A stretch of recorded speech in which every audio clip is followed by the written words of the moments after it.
Amém, amados? Bom, então hoje aquela matéria tão esperada, né, pela maioria de vocês, o panorama do Apocalipse. Olha, o que eu tenho estudado de Apocalipse nesses últimos tempos, vocês não têm nem ideia. Porque além de eu estar estudando para preparar o material, as aulas para vocês, eu estou fazendo um curso avançado sobre esse assunto, num grupo que é só de pastores, com o professor Josadak, lá de Curitiba. E ontem nós tivemos aula até um pouco depois da meia-noite, para vocês terem uma ideia, aqui pelo Zoom. E todo esse conteúdo novo coisas que eu estou atualizando, coisas que eu estou aprofundando, coisas que eu estou aprendendo, também, guardadas as devidas proporções, ele vai sendo compartilhado aqui com vocês, né? Por que eu digo guardadas as devidas proporções? Porque, como o nome da matéria diz, né? A nossa proposta é trazer um panorama. Então, isso aqui não é uma escatologia aprofundada, né? É um panorama da Escritura para vocês, então, posteriormente, nós estarmos entrando lá no nível intermediário, aí sim, com a matéria de escatologia, aí nós vamos estudar por doutrina, né, por tópicos doutrinários, por tópicos doutrinários, né, e não seguindo muito a questão de estrutura e modelo literário do livro. Tá? Bom, então vamos começar dizendo o seguinte, né? Qual a categoria literária em que se enquadra Apocalipse no Novo Testamento? Ele é classificado como profético, tá?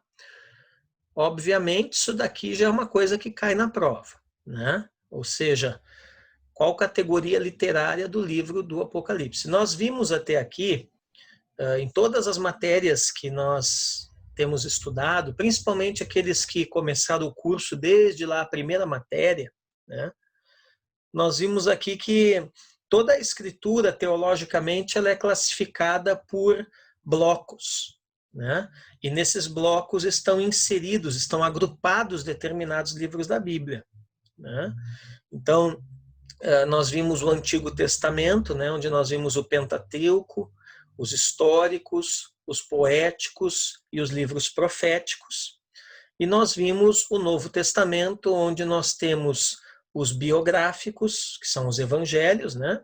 Os doutrinários, que são as epístolas, o livro histórico do Novo Testamento, que é Atos dos Apóstolos, e o profético do Novo Testamento, que nós estamos começando a ver hoje, que é o Apocalipse. Então, por ser profético, é um livro único, diferenciado. Muito já foi escrito e ainda será escrito a respeito deste livro. Tá? Isso aqui dá uma exposição. Vocês não têm ideia do que eu estou estudando para trazer esse conteúdo, esse material para vocês. Tá? Eu dizia hoje para a pastora que eu acredito que essa apostila aqui é bem provável que ela alcance mais de 100 páginas, essa apostila aqui de vocês. Tá? Isso que é um panorama, né? Então, qual é o nosso desafio aqui nessa matéria? É a gente trazer uma exposição panorâmica positiva do livro. O que é isso? É mostrar tanto o valor acadêmico do livro do Apocalipse, como o valor devocional. É combinar o que o texto do Apocalipse diz, né? Ou seja, fazendo a sua exegese, né? A exegese, a interpretação correta do texto, com o que o texto diz para nós hoje, que é a aplicação da mensagem. Né? Então, entender a mensagem para os destinatários originais, que é fundamental. Se vocês entrarem no meu canal no YouTube, eu tenho uma ministração lá chamada Como Ler um Livro da Bíblia. Né? Eu até recomendo que vocês assistam. Se já não assistiram, assistam. Ou assistam novamente, quem já assistiu essa ministração, lá no canal A Verdade em Destaque, como ler corretamente um livro da Bíblia. E ali eu vou falar da questão da importância da gente compreender que a mensagem não foi escrita para nós. Nós somos destinatários secundários. A mensagem foi escrita para as pessoas daquela época. Eles são os destinatários primários. Então, se nós não compreendermos todo o pano de fundo, todo o panorama, todo o contexto destes destinatários primários, destas pessoas que viveram naquela época, ou nós não vamos compreender o livro, ou nós vamos distorcer a sua mensagem. Isso vale para todos os livros da Bíblia, mas no que diz respeito ao Apocalipse, nós temos que ter muito em mente esse aspecto aqui, tá bom? Bom, outra coisa que nós temos que ter muito cuidado, gente, é não cair na tentação de abocanhar mais do que cabe na nossa boca, né? No sentido de não nos afastarmos da proposta original desta matéria, que é trazer uma visão panorâmica. Agora, panorâmica não é sinônimo de superficial. Vocês vão ver coisas bem profundas aqui acerca do livro, né? Então, trazer uma visão panorâmica, porém não superficial do livro, tendo em vista seu tamanho e dificuldades especiais. Tá? Eu peço que a pastora avise a Rebeca lá que tem alguém aqui na frente. Né? Muito bem. Então é por isso até mesmo que eu dividi o curso de vocês em... Vocês já perceberam que eu estou trabalhando com duas coisas, né? Então, no fundamental, que é o nível que vocês estão quase concluindo, eu estou trabalhando com o panorama do livro. Vocês vão ver que nós vamos trabalhar mais a questão da estrutura do livro, do estilo literário do livro e coisas assim, para depois, lá no intermediário, nós trabalharmos a escatologia propriamente dita. Tá? Por quê? Porque se eu tentar trazer para vocês tudo num pacote só, vai ficar que nem o sanduichão da menina da foto ali. Vai ficar um negócio tão grande, tão indigesto, que vocês vão ter muita dificuldade de comer isso tudo. Então, nós vamos em partes, ok? Então, nossa análise dos seus 22 capítulos precisará ser mantida dentro de certos limites, a fim de se encontrar um equilíbrio entre exposição e aplicação. Então, aqui, eu não sei se vocês perceberam, mas eu já estou trazendo a proposta, né? Qual será a abordagem que essa matéria, qual abordagem esta matéria se propõe, né? Trazer uma exposição equilibrada com a aplicação da mensagem do Apocalipse, tá bom? Em nossa análise, vamos procurar abordar o máximo possível o conteúdo do livro, como uma mensagem dividida em cenas. Tá? Então, vocês vão ver muito isso.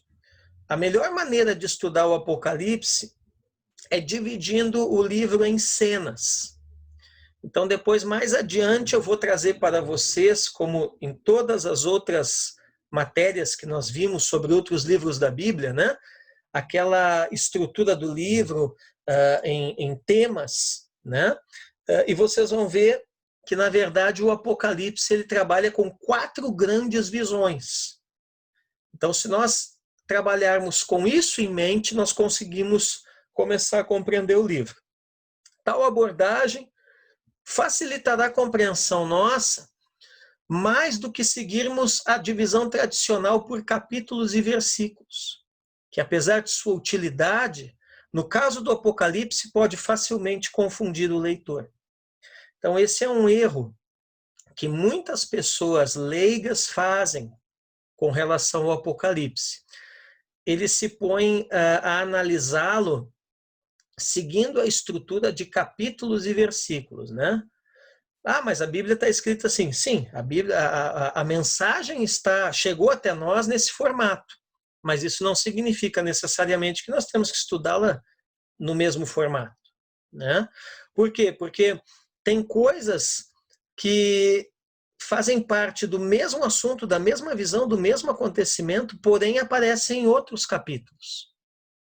E depois, mais adiante, eu vou falar sobre a estrutura do livro. Esse livro não segue uma estrutura linear, uma linha do tempo, como muitas pessoas pensam. Ele segue uma estrutura espiral.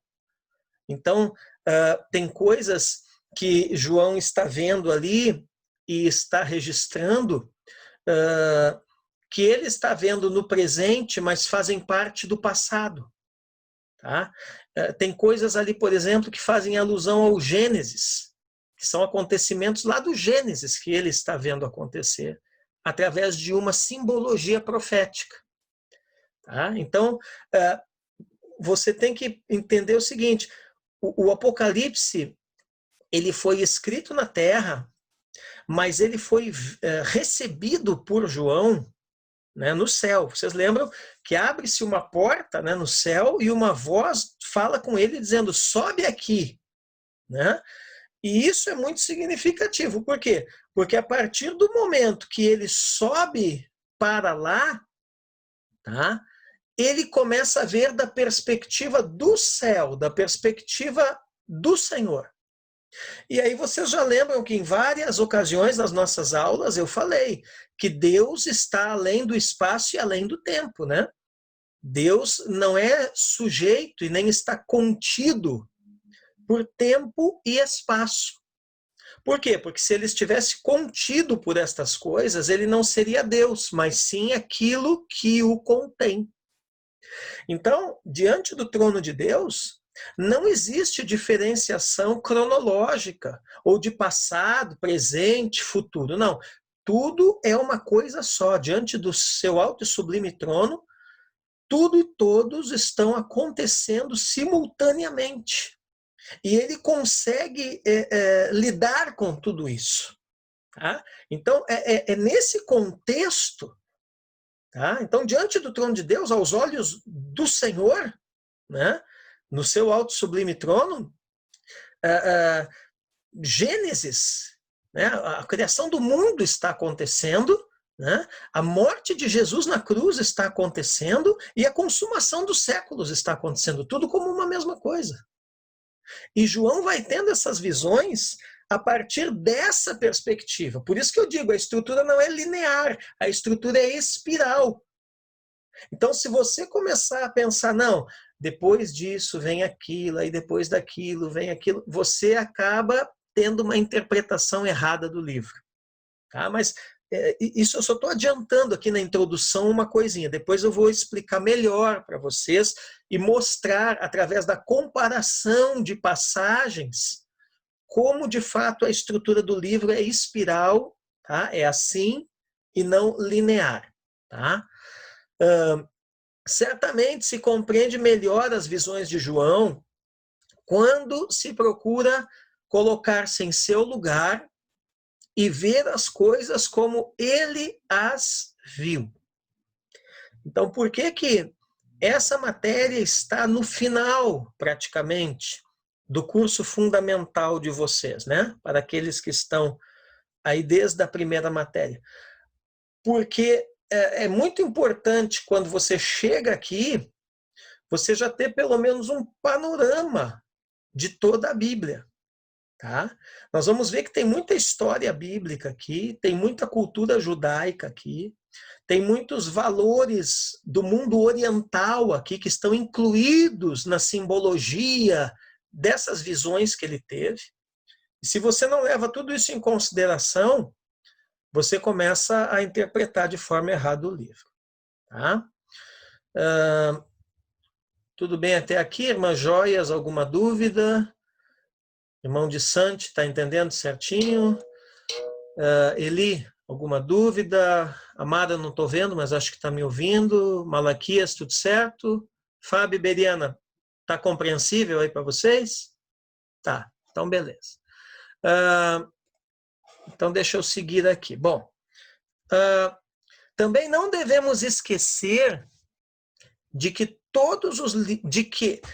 também não devemos esquecer que de todos os livros bíblicos, o Apocalipse é o que mais depende dos outros para ser corretamente compreendido. Então aí está a explicação.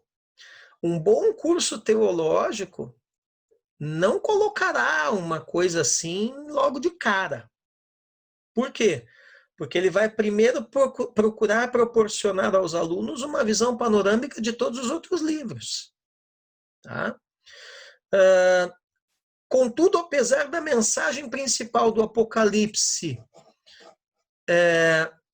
poder ser compreendida sem conhecimento extra-bíblico, quando surgem dúvidas sobre o ambiente histórico, social, político, econômico, cultural, etc., e se torna necessário definir tais aspectos do livro, tal conhecimento se mostra importante. Então, o que eu estou dizendo aqui?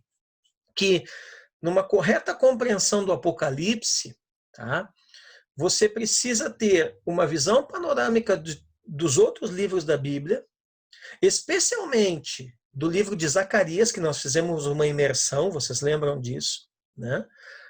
De Daniel, tá? Do sermão profético ali de Jesus, tá? De passagens de Paulo nas suas epístolas sobre o fim dos tempos, tá? E aí, então, tendo esse panorama de coisas em mente, nós conseguiremos ter uma compreensão melhor da mensagem do Apocalipse. Tá? E sempre levando em consideração isso.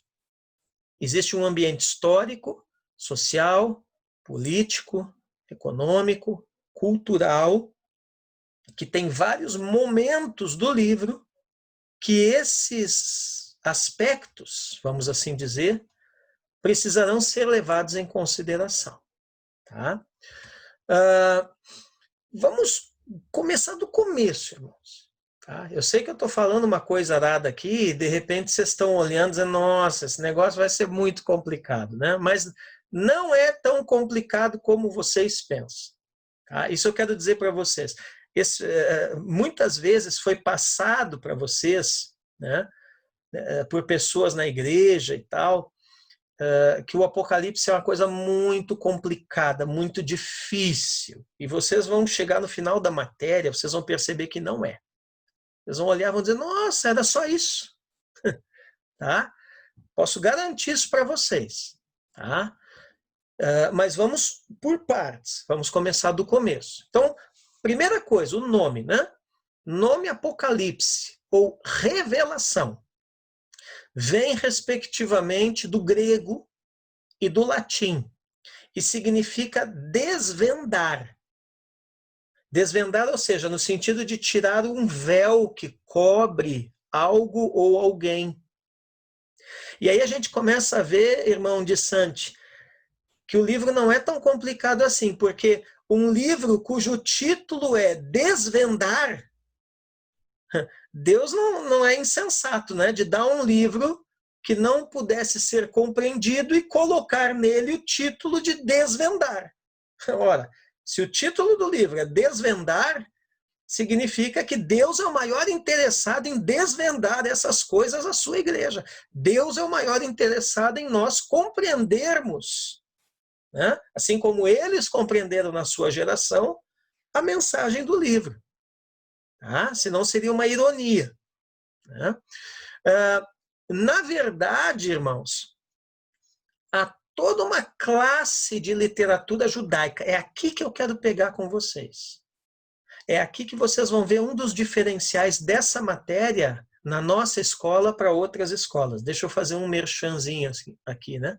Por quê? Porque eu me dei ao trabalho de trazer para vocês a literatura judaica apocalíptica, que nós vamos ver na sequência. Talvez hoje ainda dê tempo de ver isso. Tá? Ao passo que todas as outras escolas que eu lecionei, cursos que eu vi por aí, não trabalham essa questão, eles vão direto no livro. Tá? Então, existe toda uma classe de literatura judaica, apocalíptica.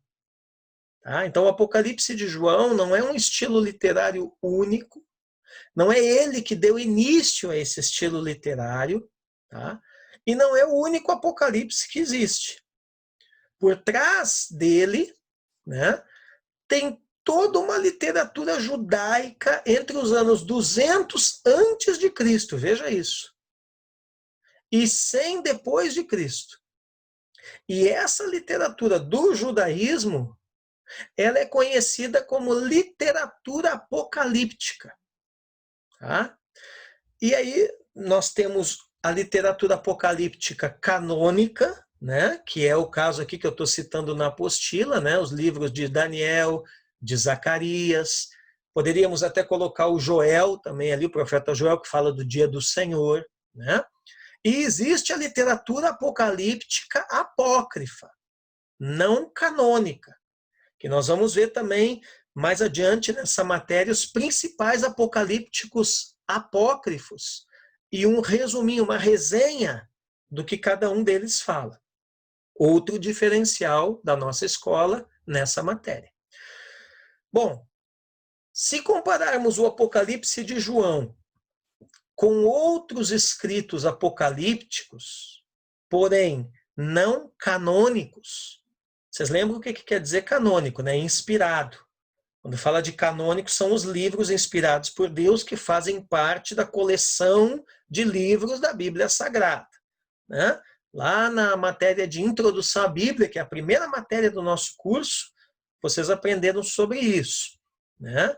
E o que são os apócrifos? Né? É aquilo que não é canônico, ou seja, aquilo que tem um valor histórico, literário, muitas vezes serviu até de fonte de pesquisa para escritores bíblicos, né? Mas não é canônico, não entrou na coleção de livros que compõem a Bíblia Sagrada. Então, se você pega o Apocalipse de João, que é um escrito apocalíptico canônico, né?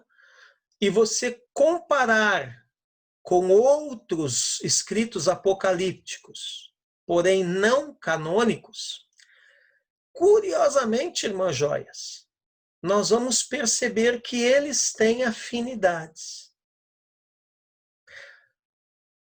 Principalmente quando se tratam de verdades com relação ao futuro ou coisas do reino espiritual, que só podem ser descobertas mediante a revelação. Nesses casos, a ação dos anjos, as cores vívidas, os elementos da natureza, participação de monstros ou demônios, coisas assim que aparecem, é tudo simbólico isso, né, no texto, a influência de uma simbologia numérica. Depois nós vamos ver o significado dos números no Apocalipse, né? E coisas semelhantes a estas são os elementos em comum presentes em toda a literatura dessa espécie. Tá? Então, o que eu estou dizendo aqui nesse parágrafo, pessoal? Eu estou dizendo que toda a literatura que segue esse estilo literário apocalíptico, seja ela canônica, no caso o Apocalipse de João, ou não canônica, no caso outros escritos que seguem esse estilo literário, eles não são divergentes, eles são convergentes. E o que isso nos indica? Que muitos desses escritos não inspirados, que não entraram na Bíblia, porém apocalípticos, eles serviram como referência bibliográfica também para o apóstolo João. Ok? Para o apóstolo João. Então, uma boa perguntinha para a prova, né? O que o Apocalipse canônico de João tem, né, de afinidade com outros escritos do mesmo estilo literário? Aí você vai responder lá, né? Ação dos anjos, cores vívidas, né? Cavalo vermelho, essa coisa amarelo, né? influências, né, elementos da natureza, né, vozes, relâmpagos, trovões, né, chuva, né, participação de monstros ou demônios, né? Se abre o demônio em forma de gafanhoto, né? Demônio com uma juba de leão, né? A presença de muitos símbolos numéricos, né? Então essas são características que não são exclusividade do Apocalipse canônico.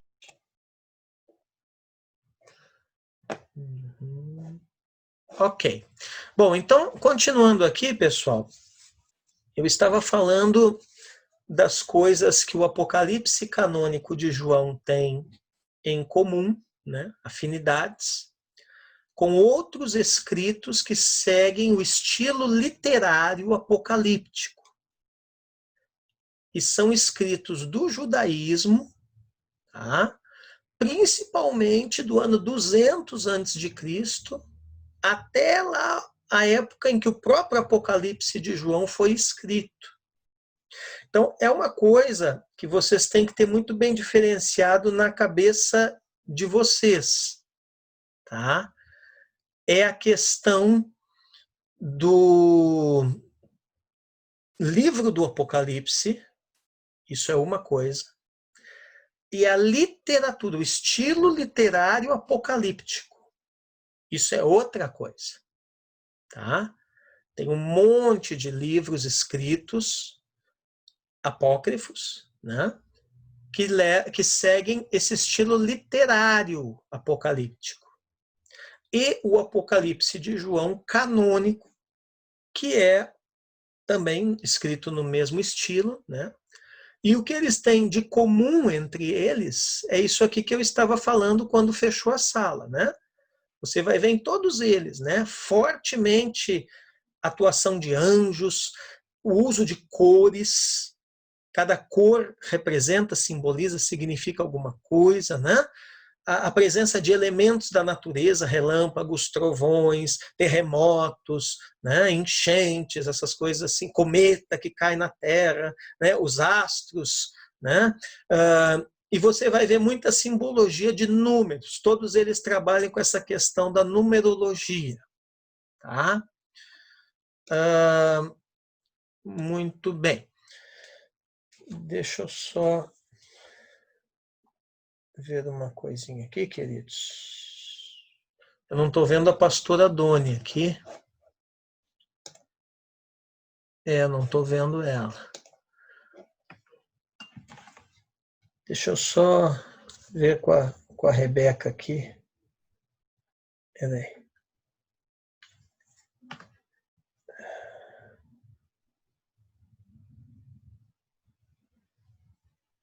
Peraí. Deixa eu ligar para a Rebeca. É que eu estou no escritório e a pastora está lá dentro de casa. Tem que colocar lá no tablet. Né?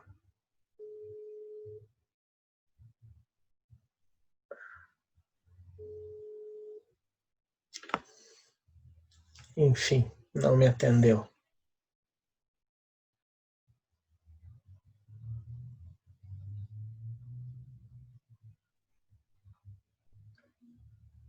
Tá ouvindo?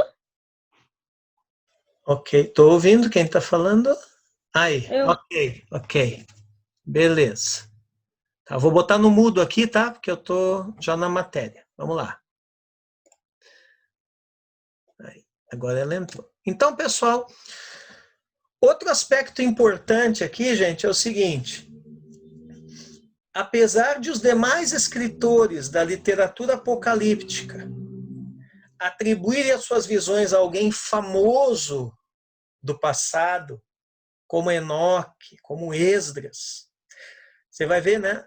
Apocalipse de Enoque é um apócrifo, tá? Ou o livro de Enoque é um apócrifo, não é Enoque que escreveu. Se você for estudar a composição, ele é bem posterior ao tempo do patriarca Enoque. Na verdade, quando Enoque viveu, talvez a própria escrita ainda recém estivesse sendo descoberta, ou nem teria sido descoberta. Então, quem escreve esse tipo de livro é alguém que escreve muitos séculos depois da vida do Enoque, não coloca o seu próprio nome, tá? E coloca o nome de alguém famoso da história do judaísmo e tal. Isso aí dá mais ibope, né? Na verdade, é uma espécie de fake news bíblica, né? O cara escreve um livro e coloca o nome de alguém famoso como sendo o autor do livro para chamar mais atenção e o pessoal lê o livro dele. Tá? Agora, o caso do Apocalipse canônico, não. Ele afirma claramente, né, que o seu escritor é João. Né? O escritor é João. Outra coisa, o Apocalipse canônico, ele se apresenta como profecia. Então, o que é o livro do Apocalipse de João? É uma profecia, né, que foi registrada, que foi escrita, e conta com a atividade divina e as respostas morais do homem, integrando a vida atual, assim como os antigos profetas faziam. Nós vamos ler muito a Bíblia e o livro do Apocalipse no decorrer dessa matéria.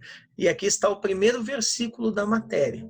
Né? É o Apocalipse, capítulo 1, verso 3. Eu coloquei ali na Nova Almeida. Né? Diz assim: bem-aventurado aquele que lê, e bem-aventurados aqueles que ouvem as palavras da profecia e guardam as coisas nela escritas, pois o tempo está próximo. Algumas peculiaridades desse versículo aqui, ó. Veja bem, Apocalipse é o único livro da Bíblia que traz uma promessa de bênção de Deus para os que o leem e para os que o ouvem. Nos outros livros da Bíblia, apesar, é claro, de nós sermos abençoados, mas você não vê claramente, explicitamente, essa promessa, essa bem-aventurança. Outra coisa interessante aqui no Apocalipse de João, tá? Ele foi escrito, ele foi projetado para leitura pública. Então a ideia desse versículo aqui é o seguinte: é um na igreja. Em qual igreja? Né? Nas 7 igrejas. É um que lê e os outros todos irmãos da congregação que ouvem o que aquele um está lendo. Então, o Apocalipse de João, o Apocalipse canônico, ele salienta a questão da oralidade. Ele não é um livro escrito para ser lido individualmente ou em voz baixa. Ele é um livro projetado para ser lido publicamente e em voz alta. Tá? Aqui é que ele vai ter uma pequena diferença do restante da literatura apocalíptica. Tá? Muito bem. Outro aspecto curioso, nós estamos só na introdução, hein, pessoal? Outro aspecto curioso é que os escritores apocalípticos eram, ao mesmo tempo, extremamente pessimistas e completamente otimistas. Parece um contrassenso isso, né, de Santi? Parece um paradoxo. Mas o que nós precisamos entender? Todo o escritor apocalíptico, tá? Não só João, todos que escreveram nesse estilo literário, eles são pessimistas em que sentido? No sentido assim, ó, a coisa tá tão mal que só Deus pode resolver o negócio aqui para nós. Parece os dias de hoje, né? A coisa tá tão mal que só Deus, só uma intervenção divina pode resolver. E ao mesmo tempo eles são otimistas. Por quê? Porque, de fato, haverá essa intervenção. É isso que eles declaram nas suas mensagens, né? Deus agirá no futuro resolvendo tudo isso. Então, eles são pessimistas e otimistas ao mesmo tempo. tá? Eles estão escrevendo com esse mesmo estado de espírito, com esse estado de ânimo. Uma hora muito animados, né? Outra hora muito desesperados. Né? Você vê, por exemplo, ali quando fala aqui no Apocalipse do livro selado, né? Por dentro e por fora, que é o capítulo 5, tá? Depois nós vamos ver isso. As duas chaves de leitura do Apocalipse, tá? Os capítulos mais importantes do livro, tá? O 4 e o 5. E uma das chaves de leitura do livro, a palavra tronos, ou trono, aí está uma chave de leitura do livro. Então, aqui no capítulo 5, por exemplo, né? Quando ele vê o livro selado, né? O livro escrito e selado por dentro e por fora, né? Depois, mais adiante, nós vamos ver que livro é esse, né? O verso 3, né? Apocalipse 5, 3, né? Aliás, o verso 4, ele diz assim: e eu chorava muito, porque ninguém foi achado digno de abrir o livro, nem mesmo de olhar para ele. Então, aqui em Apocalipse 5, verso 4, você vê o escritor extremamente pessimista. Na verdade, ele está desesperado aqui. Ele diz: eu chorava muito. Por quê? Porque eu olhei à volta e não tinha ninguém digno de abrir o livro, aliás, nem de olhar para ele. Isso aqui é um estado de espírito extremamente pessimista. E aí você vê o quê? Né? Que no verso 5, um dos anciãos lá, né, dos 24 anciãos, consola ele e apresenta a ele, né? Apresenta a João o leão da tribo de Judá, né? A raiz de Davi. E esse ancião diz: ele venceu para quebrar os 7 selos e abrir o livro, né? E aí dali para frente você já começa a ver um estado de espírito extremamente otimista em João, né? Quer dizer, finalmente, né? Aquilo que precisa ser revelado, desvendado, o selo quebrado, o véu removido, né? Isso será feito pelo leão da tribo de Judá. Tá? Então, esse estado de espírito é muito visível em João ao escrever o Apocalipse, assim como outras características próprias do estilo apocalíptico. Então, o que nós estamos vendo aqui, gente? Que Deus usou o homem, João, para escrever nesse estilo, que estilo? Apocalíptico, né? E revelar a quem? A igreja primitiva. Quem era a igreja primitiva nesse tempo? Era uma minoria oprimida e perseguida. E o que João vai revelar aqui a essa minoria oprimida e perseguida?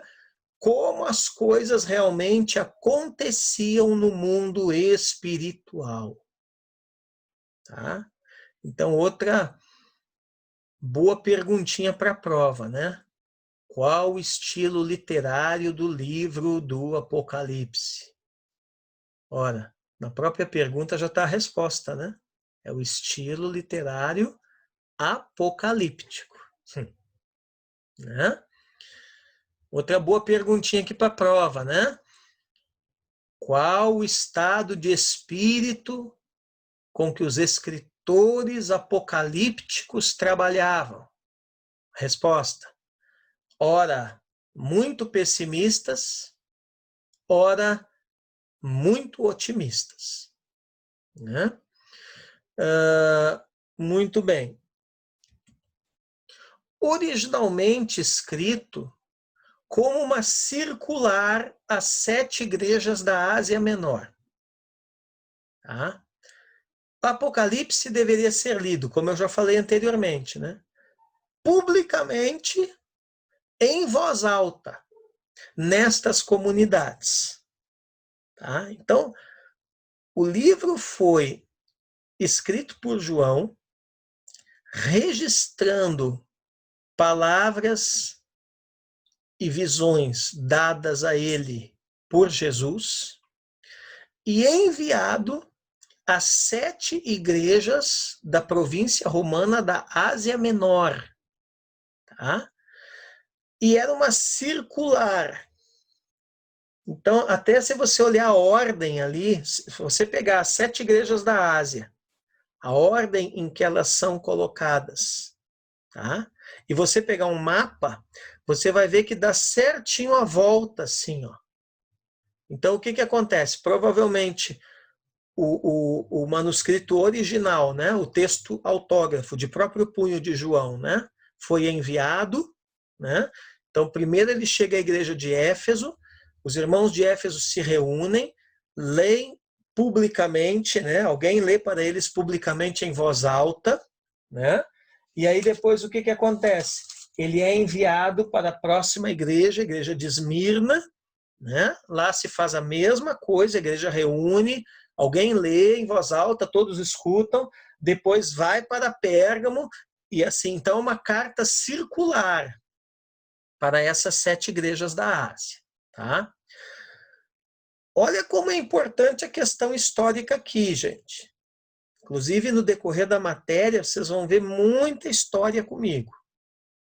Porque é uma mensagem voltada para as reais necessidades do povo do século I. Tá? Então, se nós não compreendermos o contexto do século I, a gente já mete os pés pelas mãos aqui de cara. Essas igrejas, as 7 igrejas da Ásia em especial, já estavam estabelecidas há algum tempo e experimentavam diferentes condições espirituais. Então, assim, ó, nas 7 igrejas da Ásia, nós temos os extremos.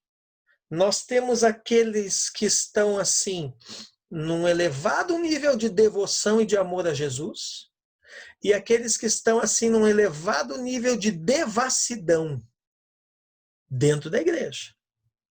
Tá?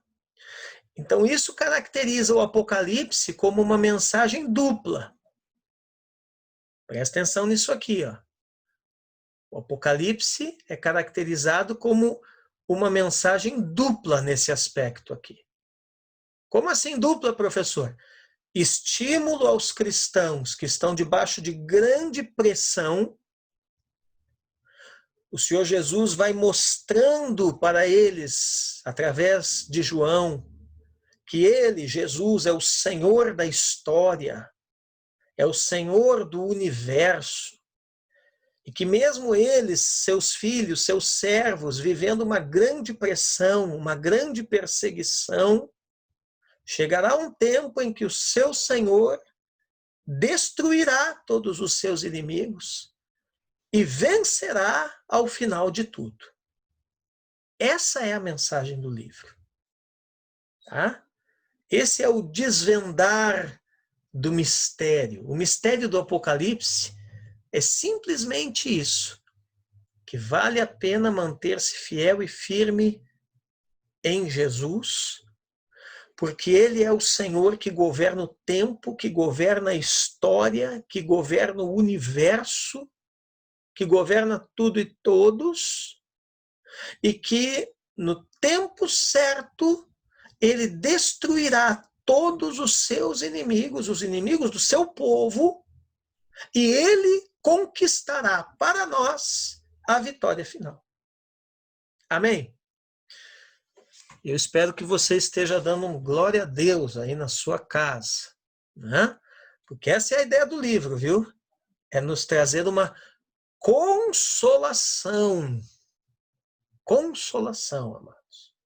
Né? Mas o Apocalipse também é caracterizado por ser uma mensagem de desafio profético. O Senhor desafia profeticamente o seu povo a combater o mal. Amém?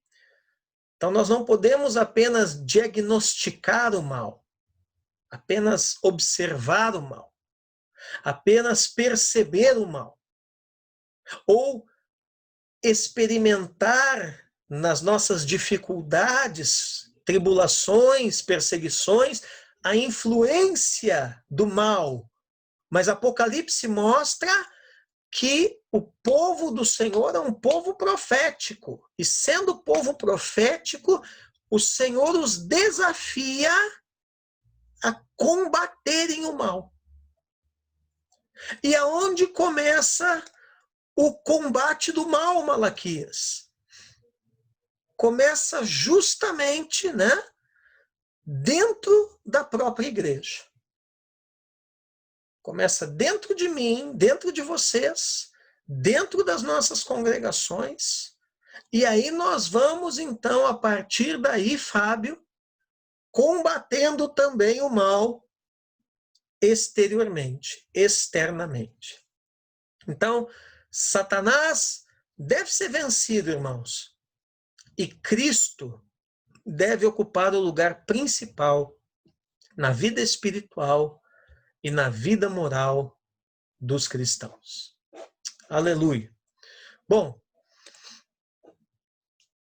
a principal causa das grandes perseguições enfrentadas pela igreja nos primórdios, aqui já entra a história, hein? Era o quê? Qual era o principal motivo pelo qual a igreja era perseguida no primeiro século, né? A prática romana do culto ao imperador. Aqui eu coloquei uma foto, né? É um alto relevo, onde aparece ali eles levando um touro em sacrifício, né? Para o culto ao imperador. Então, por que que a igreja tinha dificuldade com esse negócio aqui do culto ao imperador? Porque esse culto obrigava muitos cristãos a escolherem publicamente ou César ou Cristo. Tá? Veja bem, o Império Romano ele é muito peculiar. Por quê? Porque ele não trabalhou como os grandes impérios que o antecederam. O que era a prática comum, por exemplo, no Império Assírio, no Império Babilônico, né? Era dominar o território do seu inimigo, anexá-lo e transportar as pessoas mais influentes daquele território conquistado para outras regiões do império, a fim de misturá-los com o restante da população do império e eles irem perdendo gradativamente a sua língua, a sua cultura, os seus costumes, as suas tradições e acabarem sendo absorvidos por aquele império que os havia conquistado. Roma não trabalhou assim. Roma não tinha esse negócio de deportação, de ficar carregando gente, multidões de milhões e milhões de pessoas de um lado para o outro, né? Roma trabalhava de que maneira? Conquistava os inimigos, anexava o território e oferecia a eles os direitos de cidadania romana. Os direitos de cidadania romana eram muito interessantes naquele tempo, né? Por quê? Porque era uma série de benefícios que um cidadão romano tinha da parte do império. Por exemplo, o acesso a tribunais, a juízes, a uma legislação, a proteção ao viajar pelas estradas pavimentadas do império, né? A proteção militar que as guarnições que havia nessas estradas proporcionavam. Isso para nós pode parecer uma coisa assim meio, né, sem sentido, mas numa época em que era muito comum você fazer uma viagem que durava dias, às vezes meses, dependendo do lugar para onde você fosse, poderia durar até anos. E você poder contar com a proteção, né, de você não ser saqueado, não ser morto, né, não ter as suas coisas roubadas, né, não ser sequestrado, né? Isso era um grande benefício. Então, né, sem contar todas os avanços que Roma trazia, né? A urbanização, né? A água encanada, os aquedutos, né? Dependendo do lugar, até a questão de esgoto, né? Então havia uma série de benefícios, né? A questão da moeda, né? Do câmbio, a questão de facilidades de comércio, dependendo do ramo que a pessoa trabalhava. Então, o que Roma fazia? Conquistava, anexava o território, oferecia cidadania e deixava os caras lá. Quem eles iam adorar não era problema de Roma. Só que Roma bolou uma estratégia realmente tremenda nessa área. Eles não tiraram das populações conquistadas os seus deuses e a sua religião. Pelo contrário, eles acrescentaram mais um. E era isso que iria dar esse link, né? Essa cola, vamos dizer assim, a todas aquelas populações tão diferentes que faziam parte do mesmo império. Tá? E qual foi esse mais um Deus? Qual foi essa mais uma religião que Roma adicionou? O culto ao imperador, o culto estatal. Isso aí dava muito bem com todo mundo, né? Menos com os judeus e, obviamente, com aqueles que vêm dos judeus, né? A igreja, né? Posteriormente os cristãos. Então, quando eles não queriam praticar o culto ao imperador, eles eram vistos como inimigos do Estado. Tá? Então, essas perseguições que eles experimentavam, os nossos irmãos lá do primeiro século, elas servem como referencial para auxiliar a datar o livro, que foi escrito quando a igreja já estava bem estabelecida, porém prestes a enfrentar as piores perseguições da sua existência. Foram 10 grandes perseguições que a igreja experimentou, tá? Nessas perseguições, nem todas foram mundiais. Eu acho que das 10, umas 2, 3 foram a nível mundial, que abrangeram o império inteiro. Lembre-se que o império naquela época era o mundo praticamente, né? E outras foram perseguições mais regionais ou até mesmo locais, porém igualmente complicadas, severas para a igreja. Tá? Então, outra coisa que vocês estão aprendendo, porque normalmente quando falam para vocês das grandes perseguições da igreja primitiva, né, tu pensa naquele negócio assim a nível mundial, né, que era o mundo inteiro contra a igreja, e não era. Das 10 maiores que entraram para a história, menos da metade foram mundiais. As outras, isso não quer dizer que não aconteceram, né? As outras aconteceram e tal, mas mais regionais, mais pontuais. Tá? Então, veja lá, as mais fortes evidências favorecem a data em que o Apocalipse foi escrito como sendo a última parte do reinado do imperador Domiciano. Então, o Domiciano ele reina entre 81 e 96 depois de Cristo, tá? E Apocalipse, então, teria sido escrito na última parte do seu reinado. A gente normalmente coloca o ano 100, né? Mas se for aí há uns 4, 5 anos antes, tá? Isso aí, em termos de cronologia, de história, não é nada. Mas fato é que foi no fim do reinado de Domiciano. Assim, João estaria com cerca de 80 anos de idade. Então, a idade que João tem quando ele escreve o Apocalipse, em torno de 80 anos, são visões que ele teve na ilha de Patmos. Patmos, tá? Muito bem. Além do Apocalipse, é importante, gente, vocês lembrarem, tá? Que João, o apóstolo, escreveu outras 4 obras, né? Então, nós temos um evangelho, né? E mais 3 cartas, tá? E mais o Apocalipse. Então, quantas obras de João nós temos no Novo Testamento? 5. Boa perguntinha para a prova também, né, irmã Joias? Quantos livros o apóstolo João escreveu no Novo Testamento, né? 5. Né? Desses 5, um é biográfico, o Evangelho. 3 são doutrinários, as suas epístolas. E um é profético, o seu Apocalipse. Ok? João demonstra claramente que, apesar de ser o escritor do livro, seu autor é o Senhor Jesus Cristo.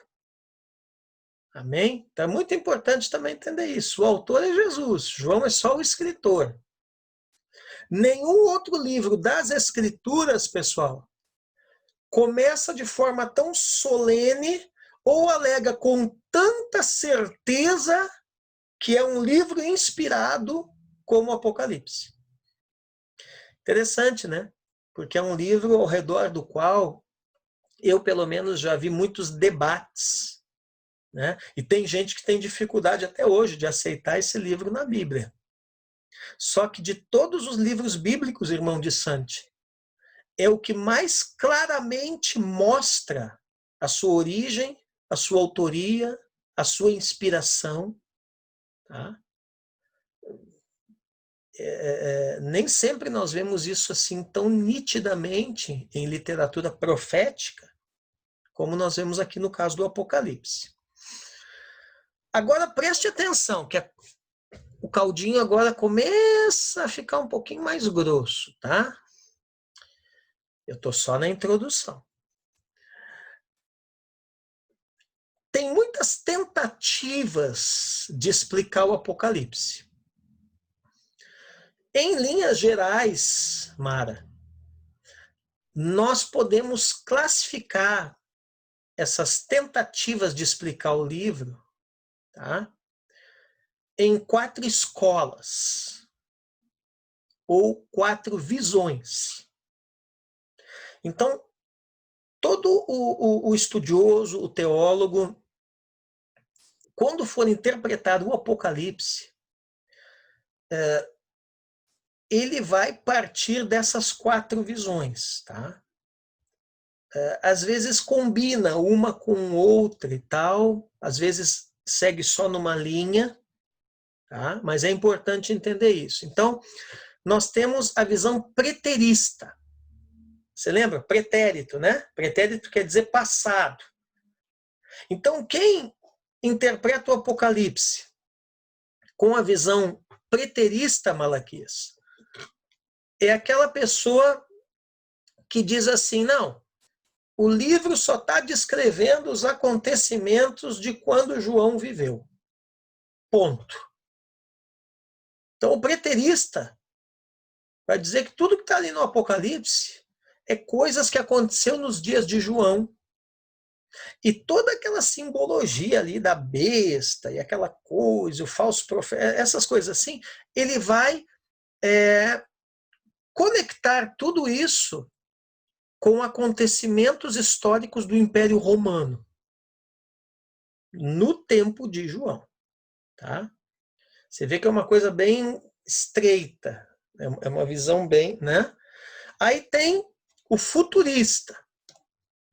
Quem trabalha com a visão futurista no Apocalipse é aquele pessoal que diz assim, não, o livro é toda uma profecia de coisas que ainda vão acontecer. Quer dizer, você vê que é o outro extremo da coisa, né? Enquanto um olha só para o passado, diz, não, tudo que está aqui é só para o tempo de João, são coisas que aconteceram no Império Romano, expressas aqui de forma simbólica. Aí o futurista vai dizer não. Né? É tudo coisa que ainda vai acontecer. E nós vamos ver depois que não é bem assim, tem coisa que já aconteceu. Aí tem a visão historicista, que eu me identifico muito com ela. Eu uso elementos da visão historicista em boa parte do que eu estou ensinando para vocês, tá? O historicista vai dizer assim, que o livro todo, ele descreve a história da igreja. desde a primeira vinda de Cristo até a sua segunda vinda. E um pouco depois disso. Tá? Então ele vai conectar o livro com acontecimentos da história da igreja. E por último, tem o idealista. Ora, quem interpreta o Apocalipse seguindo a escola idealista, ele vai dizer o seguinte, ó, que entre mensagens para a igreja primitiva e profecias futuras, o livro mostra princípios para a vida cristã. Aí, quer dizer, o idealista vai dizer assim, não, o que tem aqui por trás desses símbolos é tudo um monte de princípios. Né? Aí você vai me olhar com essa cara que vocês estão me olhando e você vai pensar assim, professor, afinal de contas, qual delas é a verdadeira? Né? E eu vou dizer para vocês, todas e nenhuma. Na verdade, a gente vai trabalhar com uma mistura delas. Por quê? Porque tem coisas no Apocalipse que são preteristas. Tá? Um minuto aqui para fechar a sala. Então, se fechar, vocês voltam. Aí mais uma rodada para nós terminar a aula, tá bom? Então, tem coisas aqui que são preteristas. Tá? Por exemplo, se você pegar ali até o capítulo de número 3, ali, as cartas às 7 igrejas e tal, são coisas que aconteceram nos dias de João. Né? Tem coisas ali que são futuristas. Né? Se pegar lá o milênio, uma coisa que ainda vai acontecer. Né? Tem coisas ali que são historicistas, né? Que você pode conectar com a história da igreja. E também o livro traz uma série de princípios, gravando. Então, gente, eu estou falando das escolas de interpretação. Tá? Preteristas entendem o livro como coisas que aconteceram só nos dias do apóstolo João. Futuristas entendem a profecia do Apocalipse só como coisas que ainda vão acontecer. Historicistas entendem que o livro é uma descrição da história da igreja, desde a primeira vinda de Jesus até a sua segunda vinda e um pouco depois. E idealistas dizem que as profecias do Apocalipse, o objetivo, na verdade, é mostrar os princípios válidos na vida cristã. Não é bom interpretar o livro usando apenas uma ou duas destas. Na verdade, porque existem trechos no livro, tá, em que todas estas aqui, num determinado momento, cabem. Então, isso aqui é muito importante. Na verdade, elas não são opostas. Eu entendo essas 4 escolas de interpretação do Apocalipse como complementares. Tá bom? Muito bem. Da mesma forma, existem opiniões diferentes sobre a questão do milênio. Nós vamos ter uma parte ali da apostila só para falar desse tal do milênio, né? São os 1000 anos lá do capítulo 20, tá?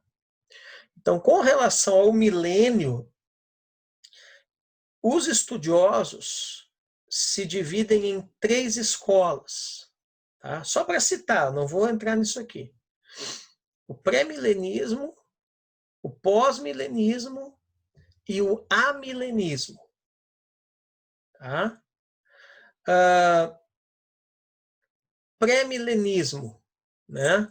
O que eles entendem? Que ali a volta, né? O arrebatamento da igreja e tal, se dará antes do milênio.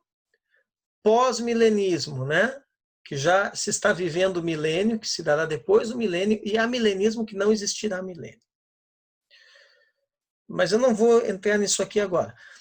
Só para vocês saberem, tem 4 escolas de interpretação e tem 3 visões sobre milênio. Tá? Como nossa proposta é uma visão panorâmica do livro, então não vou entrar muito nesses detalhes ou aprofundar nesse assunto, nessa matéria, pelo menos não aqui. Pode ser que mais adiante na apostila eu fale. Apocalipse realmente pretende revelar a verdade. Então é nessa tecla que eu quero bater com vocês, tá? O propósito do livro não é esconder, é desvendar, tirar o véu, revelar o que?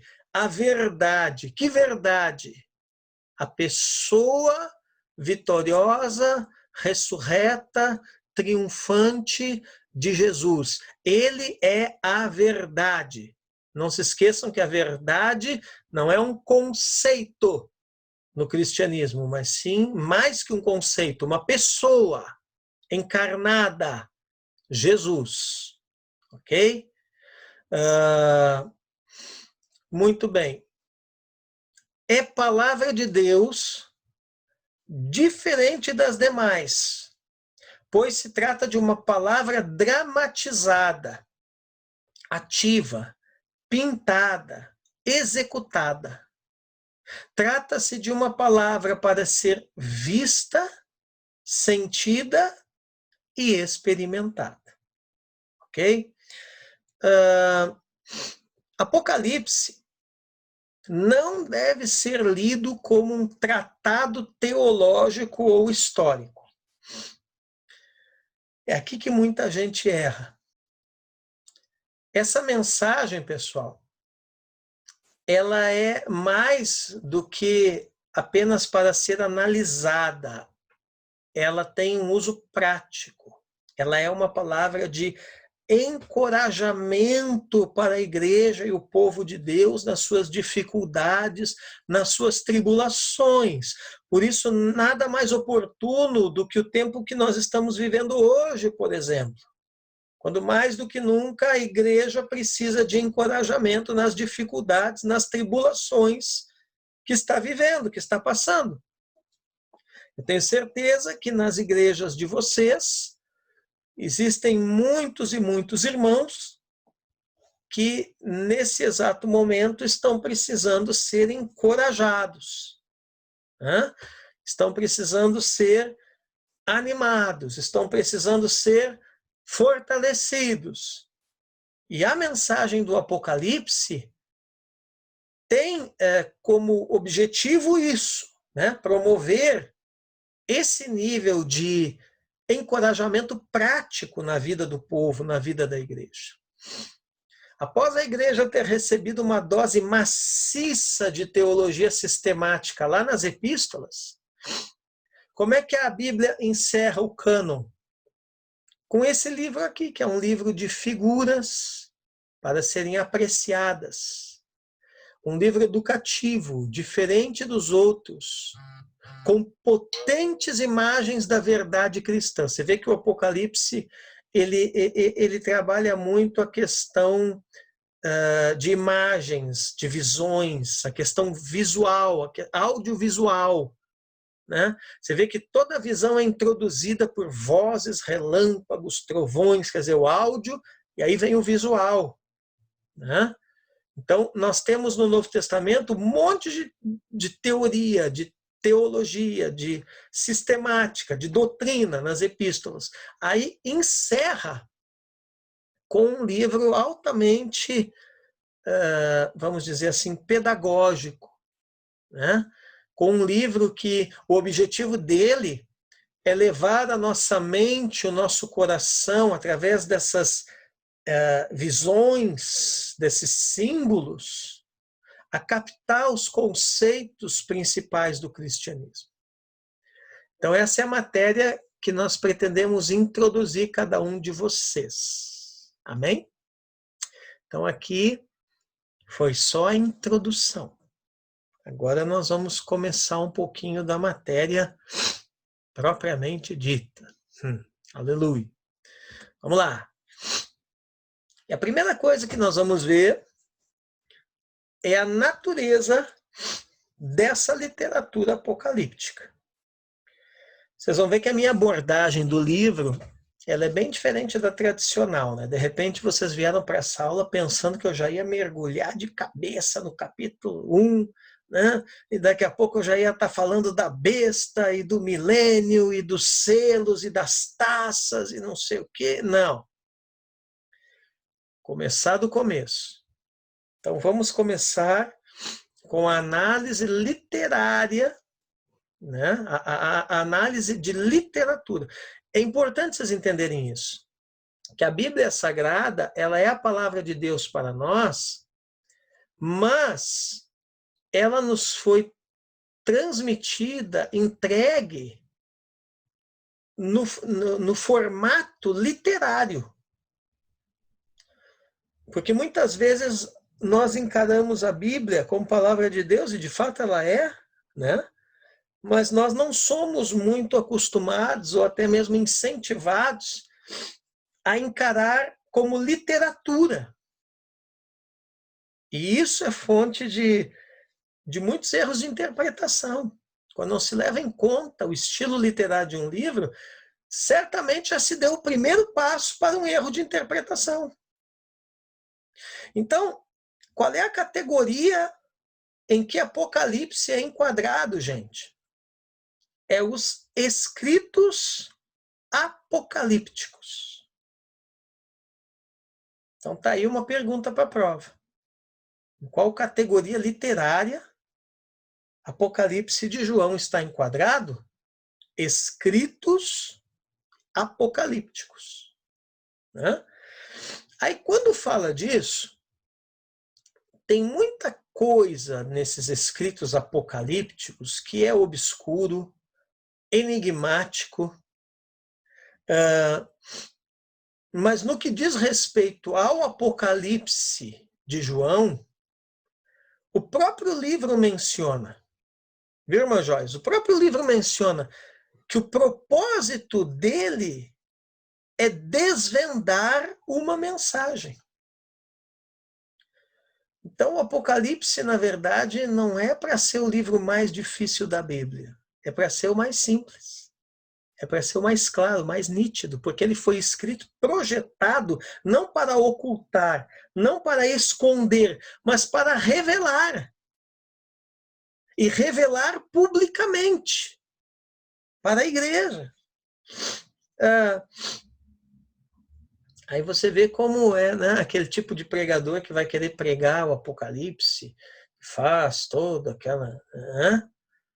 toda aquela... todo aquele misticismo em torno do livro, né? Todo aquele mistério. Já começou errado, meu filho. Por quê? Porque já prova que ele não entendeu nada do livro que ele está pregando. Porque o propósito do livro não é ficar fazendo firula, fazendo mistério, né? Complicando. O propósito do livro é revelar, é desvendar, é explicar, é facilitar. Né? Então, como é que eu vou pregar um livro assim, querendo trazer todo um misticismo em cima do negócio? Então, esse tipo de pregador já começou errado. Né? Você bate o olho nesse tipo e diz, tem que fazer gaditas. Né? Vamos lá. Então, olha o capítulo 1, verso 1 ali, irmão de Santi. Olha ali o que diz. Ó. Olha ali, pessoal. Revelação de Jesus Cristo, a qual Deus lhe deu para mostrar. Não é para esconder. Não é para ocultar, para mostrar, revelar. A quem, Fábio? Aos seus servos, a igreja. As coisas que em breve devem acontecer. E que ele, enviando o seu anjo, deu a conhecer, veja de novo a palavra conhecer, ao seu servo João. Amém? Ao seu servo João. Tá? Então, eu coloquei até sublinhado no slide, porque essa também é uma boa pergunta de prova, né? Qual é o propósito principal da mensagem do Apocalipse de João? Né? É o revelar, é o desvendar, né? É o dar a conhecer, é o explicar à igreja. Tá? Bom, voltamos à palavra grega. O nome Apocalipse, né, vem da palavra grega apocalipsis e significa um desvendamento, uma revelação, no sentido de se tirar o véu que recobre algo, no sentido de expor por completo o conteúdo. Então, é por isso que eu coloquei aquela figura ali no slide, ó, né? Você vê que tem um véu ali que está sendo aberto, né? Para expor ali, no caso, a lua, né? Para revelar um astro, tá? Então, essa é a ideia da palavra no original grego, da palavra apocalipsis, né? É abrir o véu, tirar o véu para o lado, ou removê-lo de sobre, né? Para se expor por completo o conteúdo. Então é por isso, irmãos, que nós temos em Apocalipse abundantemente a utilização de símbolos e imagens. Tá? Nós vamos ter uma oportunidade aqui nessa matéria para falar só de simbologia. Tá? Eu já falei sempre para vocês o seguinte, né? Que quando se vai interpretar um livro da Bíblia, primeiro você sempre dá prioridade à interpretação literal. Se a literal não cabe, você vai para a simbólica. Aqui no Apocalipse, nós temos uma exceção. Por quê? Porque quase todo o livro é de interpretação simbólica. Agora, esses símbolos, eles têm um significado, eles têm uma literalidade. Esses símbolos, eles são literalmente o que eles querem dizer. Tá? Trata-se da revelação que aparece em várias visões, ele vê, e audições, ele ouve. E como é que isso se dá aqui em João? Em êxtase. Né? Êxtase quer dizer o quê? Ele entra numa espécie de estado espiritual. Tá? Ele está com o seu estado espiritual aqui alterado. Tá? Está em êxtase. O estado de êxtase é um estado onde o espírito humano está mais sensibilizado a impressões do mundo espiritual. Tá? Os tradutores para a nossa língua, gente, para o português, eu considero aqui que eles foram infelizes quando eles simplesmente transliteraram, né, de Apocalipse, que é o grego, e botaram lá aportuguesado o nome do livro, Apocalipse.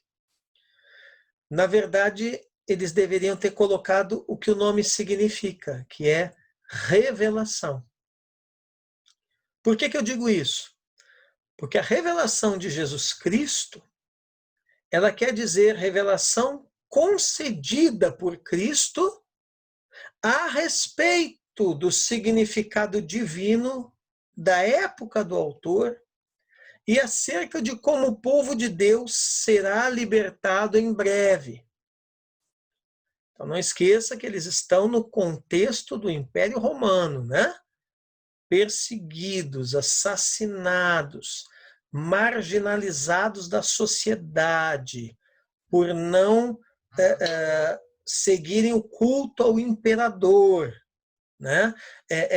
Destituídos dos seus direitos de cidadãos do império. Tá?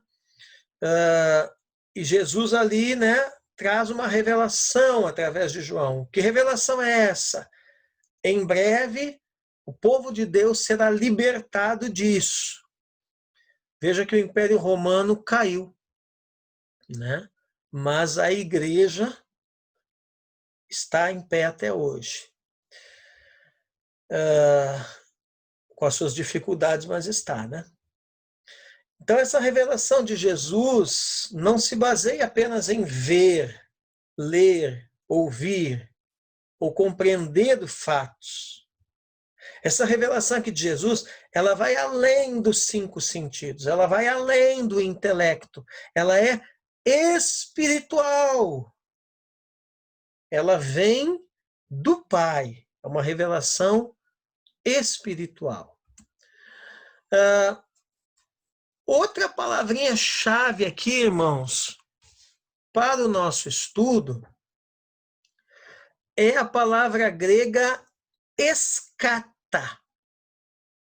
Escata, tá? Você já desconfiou, né? Da onde que vem escatologia? Escatologia nada mais é que a tradução aqui para a nossa língua do grego escata. Esse termo escata, irmãos, está ligado à ideia de tudo em Deus eternamente. Amém?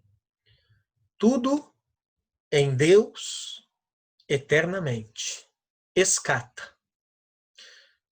Boa pergunta também de prova, né? A qual ideia o termo grego escata está ligado? Resposta: tudo em Deus eternamente. O que nós temos que perceber aqui, gente? Que o cristianismo é essencialmente escatológico. Por que eu digo isso? Porque, afinal de contas, nós cristãos, né, vivemos esperando a restauração de todas as coisas. Vivemos ou não? Vivemos. Essa é a nossa esperança, que Deus há de restaurar no seu dia todas as coisas. É o que diz lá o Atos 3:21, né? Ele diz lá, ao qual é necessário que o céu receba, Pedro falando, até aos tempos da restauração de todas as coisas, de que Deus falou por boca dos seus santos profetas desde a antiguidade. Veja o que Pedro está dizendo aqui. Jesus foi assunto aos céus e os céus o receberam, e ele estará lá ao tempo em que todas as coisas serão restauradas. Né? E isso Pedro conecta com os profetas antigos. Então, desde Atos até hoje, que Cristo não voltou ainda, né? A nossa esperança é o quê? Como crentes, como igreja, é a restauração de todas as coisas. Né? Por isso, o cristianismo é essencialmente, fundamentalmente escatológico. Agora, a gente tem que perceber que os fins últimos têm raízes no aqui e agora da vida terrena. Então, o que eu estou querendo dizer para vocês? Que o reino de Deus é uma realidade que, ao mesmo tempo em que ele virá, ele já veio. Ele já está dentro de nós interiormente, mas, por outro lado, ele é uma realidade ainda vindoura, que se concretizará plenamente e externamente no dia do Senhor. Isso aí na teologia a gente tem um termo para isso, né? É o agora, agora o agora e o até breve, né? Então, o reino de Deus, ele já está agora, mas ele também em breve vem, ele ainda virá. Assim, a esperança cristã deve ser ativa, com a força vivificante da cruz de Cristo e sua ressurreição. O auge da história da salvação. A história tem um auge, tem um ápice, que é a cruz e a ressurreição de Jesus. Por quê? Porque em Cristo é que a história se realiza. Então, a volta de Cristo, irmão de Sante, é o eixo em torno do qual gira toda a história, onde a nossa salvação se opera concretamente pela redenção do nosso corpo. O que é a redenção do nosso corpo, irmãos joias? É a ressurreição. Nós vamos ver mais adiante nessa matéria a diferença entre as duas ressurreições e o que é a ressurreição. É o Romanos 8:23 ali, pessoal. E não somente ela, Paulo diz, mas também nós, que temos as primícias do Espírito, igualmente gememos em nosso íntimo, aguardando a adoção de filhos, a redenção do nosso corpo. Aleluia. Qual é a redenção do nosso corpo? A nossa ressurreição.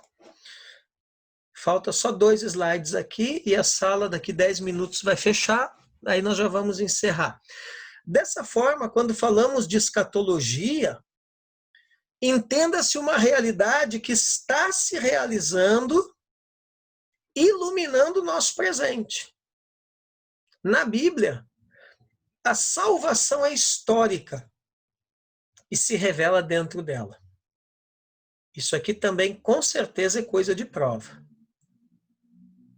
Na Bíblia, a salvação é histórica e se revela dentro dela. A visão bíblica do mundo, ô Fábio, ela é dinâmica, ela não é parada. Ela é real, concreta, não é uma ideia, uma abstração. E aí, nesse dinamismo histórico, a história da humanidade vai sendo arrastada até o cumprimento apocalíptico. Na busca de desvendar a mensagem do Apocalipse, irmãos, precisamos descobrir e deixar claro o propósito e o método do escritor. Então, mais uma vez eu digo, o propósito não é esconder, mas sim desvendar, revelar, tirar o véu da mensagem. E o método que ele usa são os sinais e símbolos que estão por todo o livro. Então, outra boa pergunta de prova, né? Qual é o propósito e método de João ao escrever o Apocalipse? O propósito é desvendar a mensagem e o método é sinais e símbolos para revelar isso, para desvendar isso. Tá? O que Apocalipse tem a nos revelar? Apocalipse 1:19. Olha ali o que diz. Ó.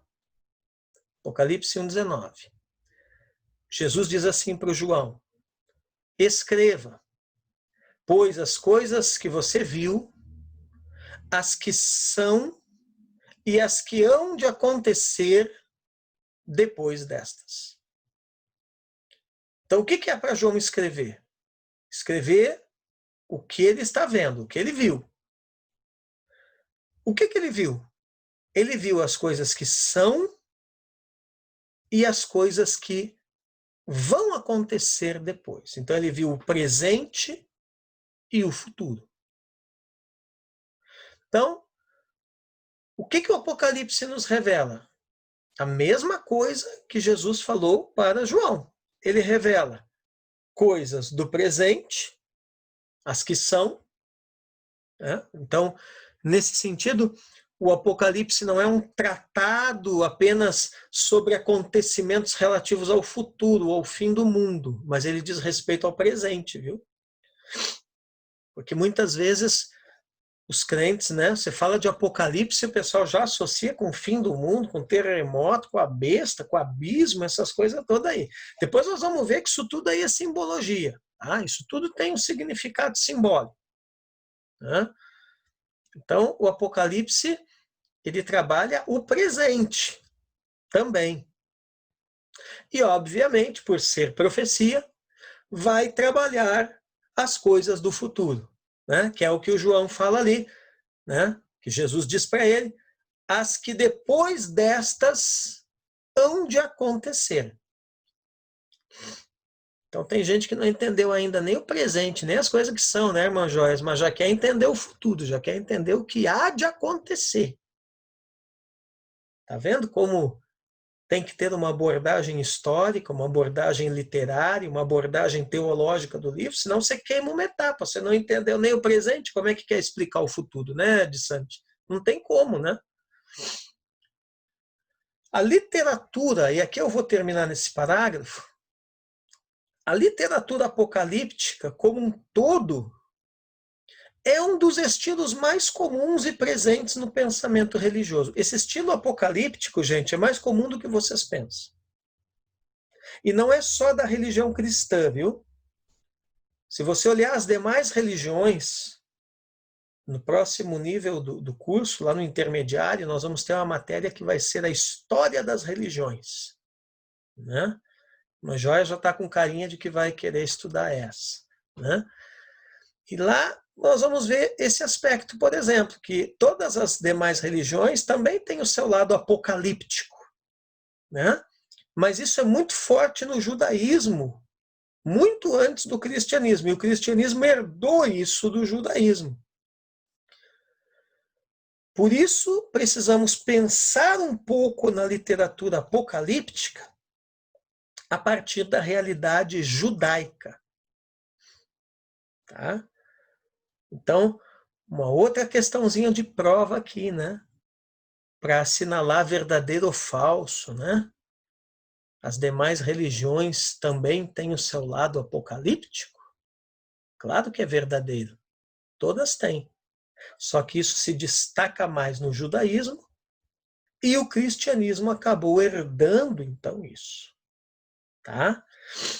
Então, amados, falta 3 minutos para encerrar a sala, tá? Na próxima semana, na próxima aula, nós vamos entrar num assunto fascinante, porque aí vai ser a vez em que nós vamos estudar a literatura apocalíptica judaica, tá? E disso aí nós vamos estudar os principais apócrifos apocalípticos judaicos. Eu, se eu fosse vocês, não perderia a próxima aula por nada deste mundo. Amém? Muito bem. Então, deixe-me voltar aqui com vocês. Ok? Deixe-me dar voz para vocês todos aqui. Amém? Estão todos com voz? Né? É. Ok. Fala, Joia. Amém, pessoal? Então, com isso, nós vamos encerrar, né? Vamos orar para a gente encerrar essa aula. Espero que vocês tenham gostado, que tenha correspondido à expectativa de vocês. Tem muita coisa ainda, viu, pessoal, que vai vir pela frente, né? Incentivo vocês essa semana a estarem lendo o livro do Apocalipse, tá? E se porventura surgir uma pergunta aí, escrevam, né? Mandem para mim pelo WhatsApp e na próxima aula a gente vai procurar elucidar, tá? Ah, sim, porque tá burburando na cabeça. Isso. Muito interessante.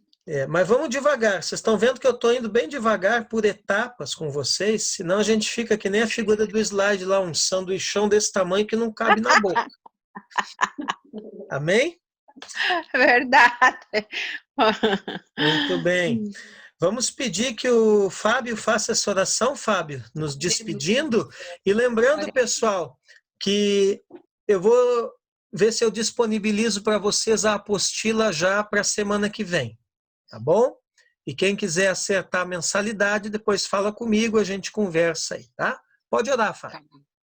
Amém. Glória a Deus. Obrigado, Deus. Obrigado, Pai, porque até aqui o Senhor tem nos guardado, o Senhor tem nos Aleluia, cuidado, Pai. Glória a Deus. livrado de vírus. Deus. E até aqui o Senhor tem nos ajudado, Pai. Obrigado pelo canal, Pai. Obrigado porque nós ainda temos oportunidade de estar aprendendo, de estar conhecendo. Pai, no nome de Jesus, Pai, quero agradecer pela vida do professor, pela vida de cada um dos alunos dessa escola, Deus. Amém. Que realmente nos ensinar, o Senhor tem se revelado a cada um como um verdadeiro Deus. Amém. Obrigado porque nós temos a oportunidade de te conhecer. Glória a Deus. Que o Senhor abençoe cada um de nós. Obrigado porque o Senhor acompanha cada um de nós. E obrigado, Deus, porque o Senhor tem sido maravilhoso conosco. Glória a Deus. Guarda a semana de cada um, que cada um tenha uma semana produtiva, que algo de hoje realmente fique nas nossas mentes, que a gente possa estar entendendo e aprendendo cada aula que passa, Deus. No nome de Jesus. Eu quero, Agradecer. Pai. Quero aprender mais e mais. Amém, pessoal? Amém. Deus Amém. abençoe. Boa noite, Amém. boa semana. Tchau, boa noite. Shalom, Tchau. shalom. Com Deus. Falou.